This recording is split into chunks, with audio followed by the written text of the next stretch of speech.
Hello everyone, आप सभी लोगों का स्वागत है आपके अपने यूट्यूब चैनल स्टडी ग्लॉस पर। मैं हूं डॉक्टर मोनिका और आज हम 31 जनवरी से रिलेटेड जितने भी इम्पॉर्टेंट क्वेश्चन बन सकते हैं उन पर डिस्कशन करने वाले हैं। और क्वेश्चन से रिलेटेड जितने भी इम्पॉर्टेंट फैक्ट होते हैं साथ में वो भी मैं आपको बताऊंगी। ये हमारा टेलीग्राम है, यहाँ पर आपको क्विज अवेलेबल हो जाएगी और इस लेक्चर की पीडीएफ भी आपको यहाँ मिल जाएगी। ये आपके लिए आज का मोटिवेशनल कोट है। जीवन की सबसे बड़ी खुशी उस काम को करने में है जिसे लोग कहते हैं तुम नहीं कर सकते। तो इसी मोटिवेशनल कोट के साथ में हम स्टार्ट करते हैं आज का सेशन। फर्स्ट क्वेश्चन है, which states chief minister has launched 165 veterinary ambulances. किस राज्य के मुख्यमंत्री ने 165 पशु चिकित्सा एम्बुलेंस की शुरुआत की है? तो ये की है आंध्र प्रदेश गवर्नमेंट के द्वारा। आंध्र प्रदेश के मुख्यमंत्री वाईएस जगन मोहन रेड्डी आंध्र प्रदेश सरकार घरेलू पशुओं को बेहतर चिकित्सा सेवाएं प्रदान करने के लिए सरकार के द्वारा लाई गई वाईएसआर संचार पशु आरोग्य की सेवाओं का विस्तार करने की दिशा में इन्होंने कदम उठा रही है और 29.07 करोड़ रुपए की लागत से 175 वाहन प्रति विधानसभा क्षेत्र में उपलब्ध कराए गए हैं। इनके अलावा 111.62 करोड़ रुपए की लागत से 165 और वाहन सड़कों पर उतरने वाले हैं और ये मोबाइल एम्बुलेंस पशु चिकित्सा प्राथमिक उपचार सेवाएं प्रदान करेंगी और साथ ही स्पोर्ट निदान और सभी आपातकालीन मामलों में भाग लेंगे। एम्बुलेंस जानवरों को उठाने और आपातकालीन मामलों में उन्हें निकटतम सरकारी पशु चिकित्सा सुविधा में स्थानांतरित करने के लिए हाइड्रोलिक लिफ्ट सुविधा प्रदान करेंगी। सेकेंड नंबर क्वेश्चन है, who has been appointed as the new CEO of Tata trust. किसे टाटा ट्रस्ट के नए सीईओ के रूप में नियुक्त किया गया है? तो इसका करेक्ट आंसर होगा, ये बने हैं सिद्धार्थ शर्मा। ए इसका करेक्ट आंसर है। टाटा ट्रस्ट के ट्रस्टियों ने 1 अप्रैल 2023 से सिद्धार्थ शर्मा को ट्रस्ट का जो मुख्य कार्यकारी अधिकारी है और अर्पणा उपलूरी को मुख्य परिचालन अधिकारी नियुक्त किया है। शर्मा 2 दशकों से सरकारी सेवा में है, जहां उन्होंने सरकार के प्रमुख मंत्रालयों में महत्वपूर्ण कार्यभार संभाला है और भारत के 13वें और 14वें राष्ट्रपतियों के वित्तीय सलाहकार के रूप में काम किया है। वह बाद में टाटा समूह में शामिल हो गए, जहां वे नवगठित सस्टेनेबिलिटी पोर्टफोलियो का नेतृत्व कर रहे थे। नेतृत्व और प्रबंधन के 20 से अधिक वर्षों के अनुभव के साथ उन्होंने लैंगिक न्याय को मजबूत बनाने के लिए कार्यक्रम संबंधी प्रतिबद्धता को आगे बढ़ाने के लिए फोर्ड फाउंडेशन में अनुदान देने की पहल का नेतृत्व किया है और फाउंडेशन में विभिन्न कार्य क्षेत्रों की देखरेख के लिए कार्यक्रम निदेशक के रूप में भी काम किया है। थर्ड नंबर क्वेश्चन है, which player has been named the ICC men's टी20 क्रिकेटर ऑफ द ईयर 2022। किस खिलाड़ी को आईसीसी मेंस टी20 क्रिकेटर ऑफ द ईयर 2022 नामित किया गया है? तो इसका करेक्ट आंसर होगा, ये किया गया है सूर्य कुमार यादव को। 20 का करेक्ट आंसर है।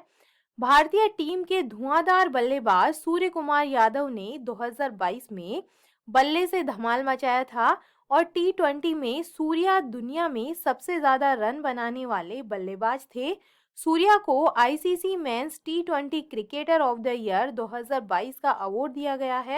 वह टी20 इंटरनेशनल के एक कैलेंडर वर्ष में 1000 से अधिक रन बनाने वाले सिर्फ दूसरे बल्लेबाज बने थे।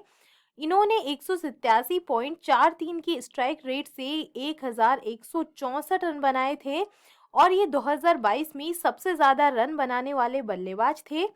ICC men's cricket of the year का अवार्ड पिछले साल से मिलना शुरू हुआ था और 2021 के लिए यह अवार्ड पाकिस्तान के विकेट कीपर मोहम्मद रिजवान को मिला था।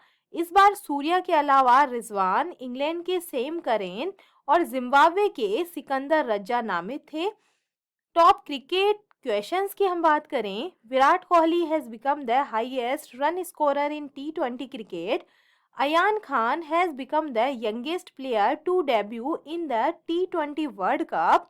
India has won the 2022 women's Asia cup टी20 का जो टाइटल है ये इंडिया ने जीता है। Rohit Sharma has become the first Indian player to play 400 T20 matches. Virat Kohli has become the first cricketer to have 50 million followers on Twitter. 4 number question है, where has the 6 day Bharat पर्व started? 6 दिवसीय जो भारत पर्व कहाँ पर शुरू हुआ है?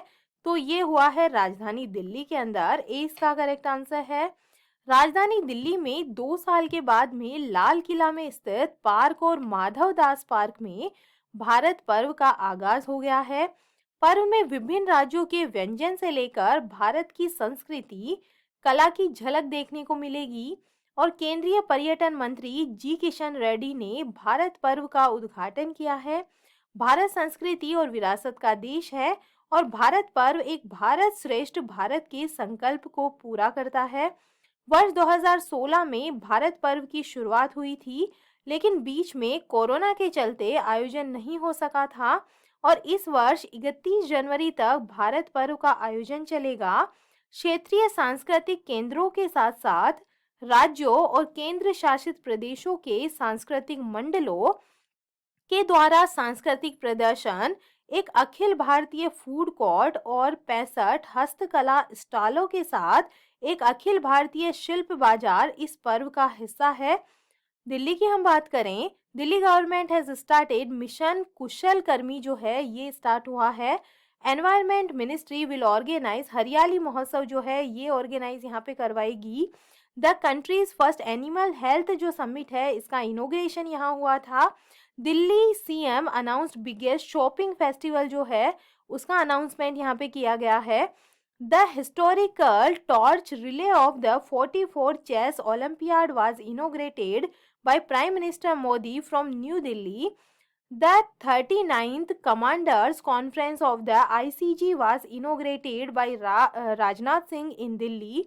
विनय कुमार सक्सेना जो है यहाँ पे है new lieutenant governor. 5 number question है, Who has taken charge as the new managing director of Central Railway? Madhya railway के नए प्रबंध निदेशक के रूप में किसने जो अपना कार्यभार है ये संभाला है? तो इसका करेक्ट आंसर होगा, ये संभाला है नरेश लालवानी ने। ए इसका करेक्ट आंसर है। सेंट्रल रेलवे के नए महाप्रबंधक के रूप में नरेश लालवानी ने पदभार संभाल लिया है और ये 1985 परीक्षा बैच के भारतीय रेलवे इंजीनियरिंग सेवा के एक वरिष्ठ अधिकारी है। सेंट्रल रेलवे के महाप्रबंधक के रूप में कार्यभार संभालने से पहले यह वेस्टर्न रेलवे के वरिष्ठ उप महाप्रबंधक और मुख्य सतर्कता अधिकारी के पद पर कार्यरत थे। इनकी नियुक्ति अशोक कुमार मिश्र महाप्रबंधक वेस्टर्न रेलवे के स्थान पर हुई है, जो सेंट्रल रेलवे के महाप्रबंधक का भी अतिरिक्त प्रभार संभाल रहे थे। लालवानी ने रेलवे अधिकारियों को प्रशिक्षित करने के लिए Indian railway institute of civil engineering Pune में प्रोफेसर के रूप में काम किया है और लालवानी का contracts and arbitration safety and management development के क्षेत्र में विशेषज्ञता जो है इन्हें हासिल है। 6 नंबर क्वेश्चन है, who has become the number 1 bowler in one day international cricket? One day international cricket में नंबर 1 गेंदबाज कौन बन गए हैं? तो इसका करेक्ट आंसर होगा, ये बन गए हैं मोहम्मद सिराज बन गए हैं। 20 का करेक्ट आंसर है। डिटेल से हम बात करें तो श्रीलंका और न्यूजीलैंड के विरुद्ध शानदार प्रदर्शन करने वाले भारतीय तेज गेंदबाज मोहम्मद सिराज आईसीसी की वनडे रैंकिंग में नंबर 1 गेंदबाज बन गए हैं। सिराज ने पहली बार ये उपलब्धि हासिल की है। इन्होंने न्यूजीलैंड के ट्रेंट बोल्ट और ऑस्ट्रेलियाई तेज गेंदबाज जोश हेजलवुड को भी पीछे छोड़ा है। इन्होंने श्रीलंका के खिलाफ 3 मैचों में 9 विकेट लिए हैं और न्यूजीलैंड के खिलाफ पहले मैच में 4 विकेट चटकाए थे। उनके पास 729 रेटिंग अंक है, जबकि हेजलवुड उनसे 2 अंक ही पीछे हैं। सिराज के साथ ही मोहम्मद शमी को भी रैंकिंग में फायदा हुआ है और यह 11 पायदान की छलांग के साथ में 32वें स्थान पर पहुंच गए हैं। बल्लेबाजों की रैंकिंग में बाबर आजम जो है ये शीर्ष पे बने हुए हैं, जबकि भारत के शुभमन गिल ने रोहित शर्मा और विराट कोहली को पीछे छोड़ते हुए 20 पायदान की छलांग के साथ में 6ठा स्थान जो है ये हासिल किया है। 7 नंबर क्वेश्चन है, in which city north India's largest floating solar power project was inaugurated. किस शहर में उत्तर भारत की सबसे बड़ी फ्लोटिंग सौर ऊर्जा परियोजना का उद्घाटन किया गया है? तो ये किया गया है चंडीगढ़ के अंदर। चंडीगढ़ के प्रशासक और पंजाब के जो राज्यपाल है बनवारी लाल पुरोहित, इन्होंने उत्तर भारत की 2000 के डब्ल्यूपी की सबसे बड़ी तैरती सौर परियोजना का उद्घाटन किया है। सेक्टर 39 में वाटर वर्क्स में 2000 के डब्ल्यूपी का floating solar power plant 11.70 crore रुपए की लागत से चालू किया गया है और उन्होंने धनास झील के ऊपर स्थापित 500 के डब्ल्यूपी के तैरते सौर ऊर्जा संयंत्र का भी उद्घाटन किया है। इसका निर्माण 3.34 करोड़ रुपए की लागत से किया गया है।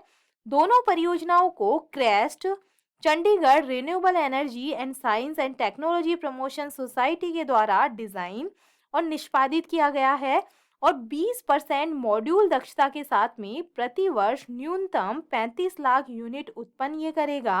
8 नंबर क्वेश्चन है, according to the international cricket council what is the rank of India in one day international rankings. अंतर्राष्ट्रीय क्रिकेट परिषद के अनुसार वनडे रैंकिंग में भारत की क्या रैंक है? तो इसका करेक्ट आंसर होगा भारत की इसके अंदर फर्स्ट रैंक हो गई है। ए इसका करेक्ट आंसर है।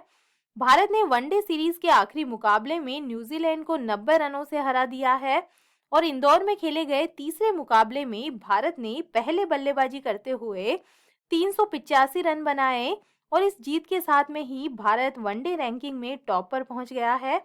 3 मैचों की सीरीज की शुरुआत में न्यूजीलैंड रैंकिंग में टॉप पे था। भारत ने पहले मैच को 12 रनों से अपने नाम किया, दूसरे मैच को 8 विकेट और तीसरे को 90 रनों से जीता है।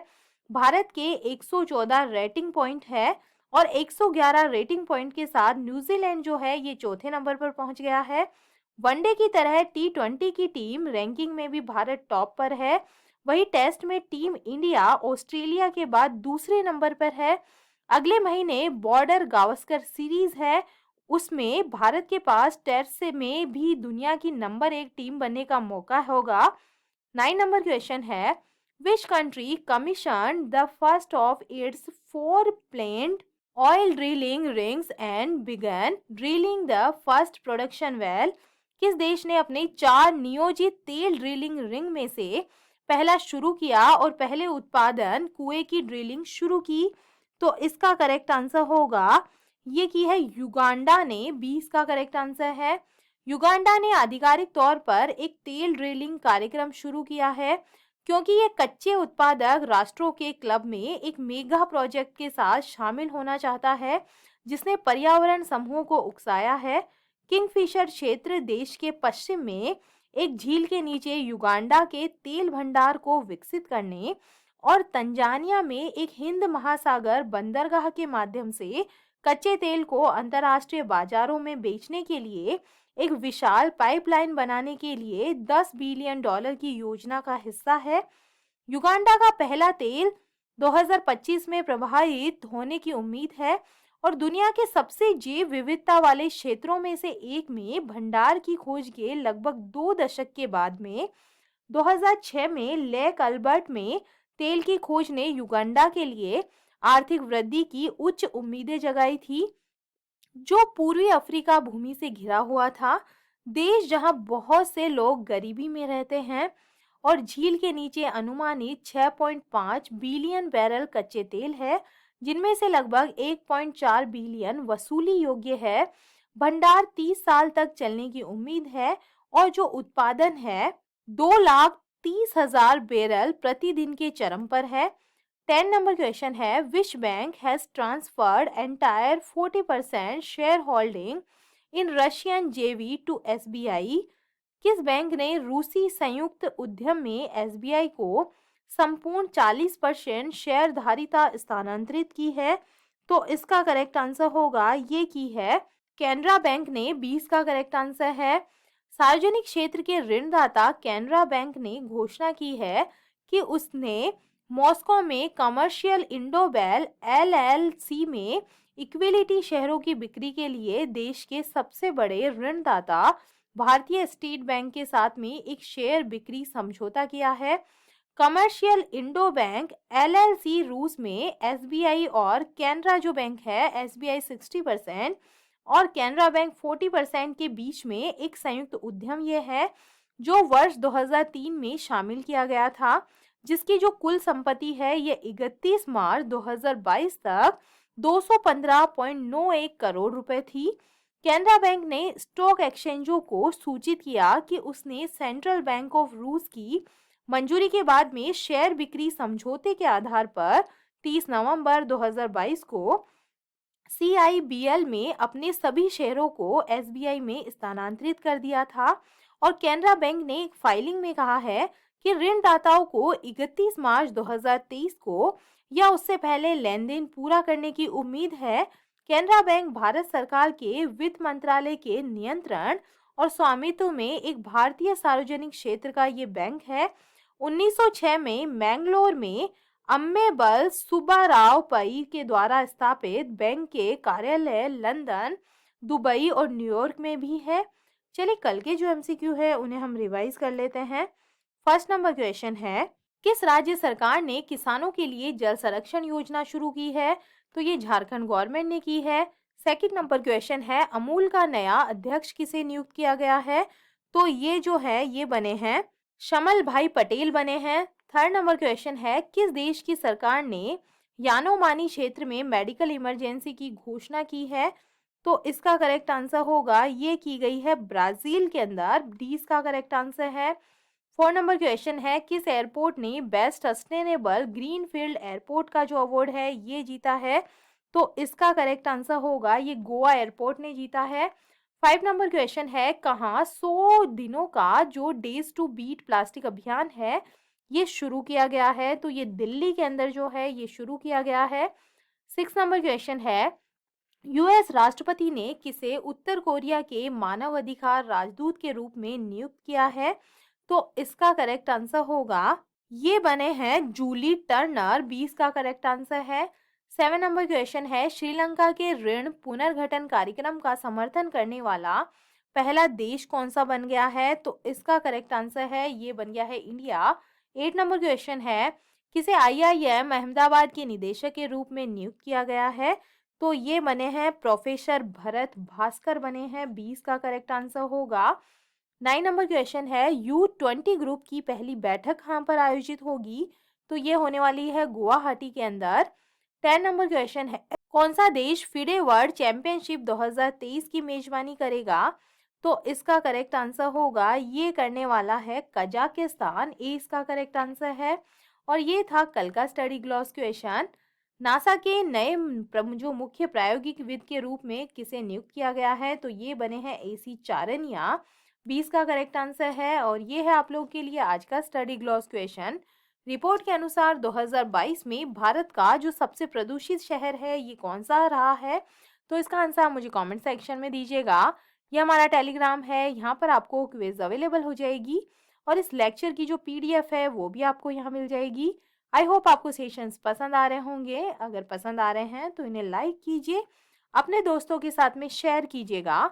तो चलिए मिलते हैं हम एक नए सेशन के साथ में।